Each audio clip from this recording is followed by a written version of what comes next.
लाडकी बहीण योजनेमध्ये आता परत व्हेरिफिकेशन होणार आहे। तर नेमकं आता कोणकोणत्या महिलांचे व्हेरिफिकेशन होणार आहे आणि कोणत्या महिलांची योजना बंद होणार आहे, तर यावर अदिती तटकरे यांनी काय म्हटलं आहे आपण या व्हिडिओमध्ये लाईव्हमध्ये बघणार आहे। तर व्हिडिओ शेवटपर्यंत बघा आणि चॅनलवर नवीन असाल तर चॅनलला सबस्क्राइब करायला विसरू नका।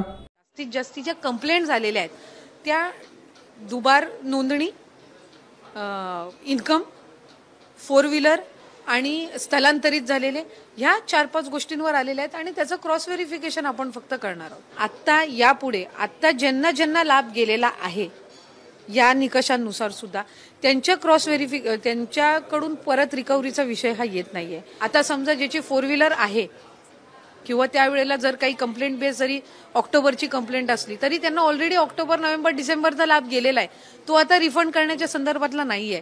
वर्धा जिल्ह्यातून आहेत, पालघरमधून आहेत, काही यवतमाळमधून आहेत, काही नांदेडमधून आहेत, काही म्हणजे अशा बऱ्याचशा जिल्ह्यांमधनं साधारणपणे 2-3 जरी तक्रारी आहेत की मॅक्झिमम कंप्लेंट ह्या 5 पॅरामीटर्स बद्दल आहेत आणि त्याच्यामुळे आपण ह्या 5 पॅरामीटर्सची आपण क्रॉस व्हेरिफिकेशन करत।